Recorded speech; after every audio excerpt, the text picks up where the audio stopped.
Hey guys, how you going? In this video I'll be showing you how to create a custom radio button using pure HTML and CSS. So this is going to be a solution which requires no external libraries, and it's also going to work in most, if not all, of the modern web browsers, even including Internet Explorer. So it's really easy to achieve, and it requires about 30 to 40 lines of CSS. So this right here is the final solution. As we can see, just an example here, what is your favorite text editor? And if I was to choose something like Visual Studio Code, we can see right there we get a nice animation along with that custom styling for that radio button. So it works really nicely, and like I said, it's really easy to do. So let's go inside this tab right here and begin from scratch. So inside the HTML file, it looks something like this. So the first thing I want to do is I want to make a new directory right here. I'm going to call this directory radio, and this will contain our CSS file for the custom radio button. So let's make a new CSS file here and call this radio.css. And then of course we can include this inside the head of the HTML file by saying link for CSS radio and then radio.css. So now we can move on to writing the HTML for the custom radio button. So it's going to work in a very similar fashion to my previous video on the custom checkbox. So in order for this to work, we need to first create a new label element just like this. And for the for attribute, let's just say something like my radio ID, just as an example. We're going to also give this a class of radio. Okay, so of course, if you want this custom radio styles to actually take effect, your layout or your HTML code needs to be like this, and of course this label must have a class of radio. And then inside this label, we're going to first put the actual input field for a radio button. So in order for this to work, you still need an actual radio input in the background, and that's just so that the form can actually be submitted to the web server. So let's say right here, input with a type of radio. Now for the name and the ID, of course the name is totally up to you, but you need to ensure that the value you put for the for attribute here, so my radio ID, matches with what you put for the ID of your input field. And that way the label, when you click on the element, it's actually going to be toggling the input field right here. So for the name, I'll just say my radio form field. Sorry, my radio field, just for an example. Okay. Let's also give this a class of radio __ input. So of course this is the input field for the actual radio input. Okay, cool. So now we can move on to creating a new div with a class of radio __ radio, and this div right here is going to be the actual div which is shown for the custom styling. So this circle right here is that div which we are currently writing, and that's going to contain of course also this extra circle in the middle a bit later on with CSS, but for now let's just put this HTML right there. And then for the actual label text, you can simply place this after your div. So for example, Visual Studio Code for the label of the radio button. So now saving this and refreshing gives us something like this. So now let's move on to the CSS to of course add that custom styling and get the actual checking circle working as well. Okay, so let's go inside the CSS here, and we're going to begin by targeting the radio class itself. And firstly, let's give this a display of inline flex. The reason for the inline flex is because typically by default your labels are going to be inline. So let's just confirm this real quick. I'm pretty confident they are, but let's just go back inside here and just hover over this label here, go into the computed section, and hopefully, yeah, so as you can see here, labels are inline by default, so we're just going to be maintaining that default value by making it an inline flex. Okay, we can also say align items and make this center with a cursor of pointer. and a margin right of 10 pixels. Okay, so essentially here with these two properties right here, we are simply ensuring that the text that we display, so Visual Studio Code, is going to be in line with the actual checkbox. So now refreshing gives us something like this. Okay, so now we can just move on to targeting the radio input. So we can say radio underscore underscore input. We're going to display this as none by default, and this right here is going to hide the actual input type of radio. So now we can move on to the main chunk of this tutorial, and that is going to be styling up the actual radio circle itself. So let's target the radio underscore underscore radio class, and we can firstly give this a width and height of 1.25 EM.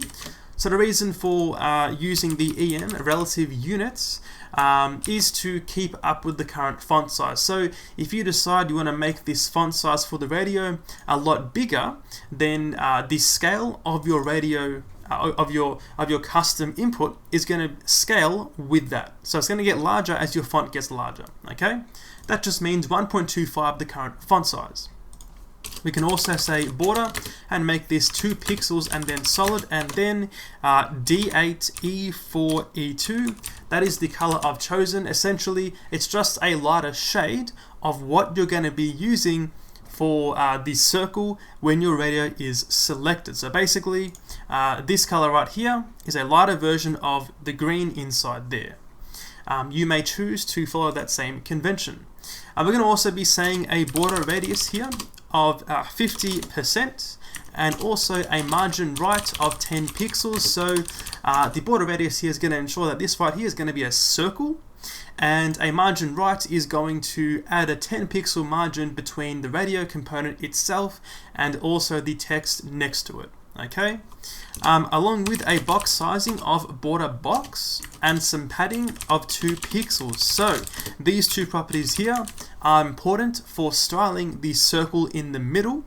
Essentially, this is just saying that we have a 2 pixel gap between the middle circle and the edges of the radio button, and this box sizing ensures that the padding does not blow out the size of the radio. So now saving this and refreshing gives us this right here. Okay, perfect. So let's now move on to actually having the circle appear when you've selected the radio. So as I said, I might just go back inside here real quickly and just remove this display none from the actual input.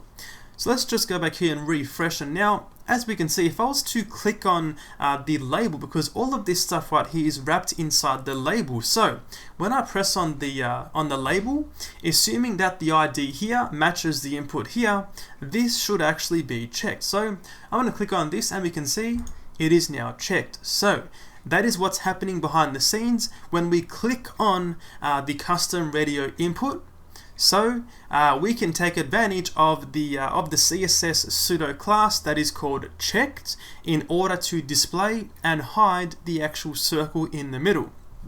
So as for the middle circle, we're going to be achieving this using the after pseudo element. So let's say radio underscore underscore radio and then colon colon after. So if you're not too sure how these things work, basically this right here is going to create a new virtual element inside CSS that is contained within this radio right here. So basically we're making a virtual element inside there, and then we're going to be able to style this inside the CSS inside here. Okay, so I'll just remove this, okay, and go back inside here and begin styling this circle. So firstly, a content of just empty string like this is going to ensure that it actually gets displayed.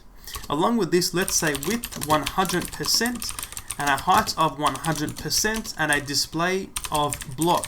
So these three properties here, these three properties here are going to ensure that it's going to, of course, take up the whole width and height with that 2 pixel gap being accounted for. And also, let's just say background and make this background hash 0098 and then 79. Let's now save this and refresh. As we can see, we get something like this. Okay, so we can see right there, that little gap there, that is the 2 pixel gap coming into play. So now let's just follow suite and make the border radius of this also 50% to ensure it is a circle. Let's save this and refresh, and we can see we get this right here. So as we can see, we are almost done with the custom radio button, but of course at this current point in time, the input type radio right here isn't actually checked, but of course this is being displayed. So let's make it so by default the circle here is not displayed. So let's go back inside here and set the transform property to be scale with a value of 0. So now by default that is gonna not appear. So now let's move on to the final two properties of this tutorial, and that is going to be right inside here. We're going to be saying radio input, so targeting the actual input field right here, the same one we hid just up here. We're going to say colon checked. So basically, when that input field gets checked, so when we actually click on the input field itself, okay, or the actual custom input field, once that gets checked, we're going to say plus, then we're going to say radio underscore underscore radio, and then colon colon after. So right here, this plus is the adjacent sibling combinator, and it just means that I want to be selecting the next element after this element right here. So basically, of course, this is the radio input. We're saying let's select the next element, so this one right here. Then we're saying let's select the after pseudo element, which of course refers to this one right here. So once this is being completed, we've satisfied this condition, we're going to be saying transform, and we're going to set the transform to be scale, and let's make this 1. So now let's save this and refresh, and then we can see once again by default it is not checked. However, if I was to click on the label, that is going to of course make this appear, because clicking on the label is going to of course check the actual input field. Once this has been checked, it's going to go to the next element and then target the after pseudo element right there.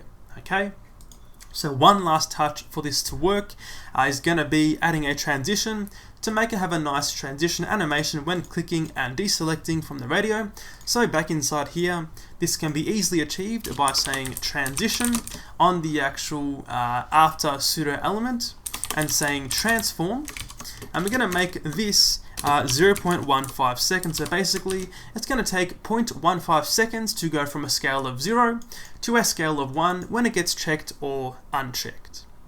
So now saving this and refreshing gives us our final results. I can check this and we can see it's got a nice transition for that circle. So that right there is how to create a custom radio button using pure HTML and CSS. Thank you for watching, guys, and I'll see you later.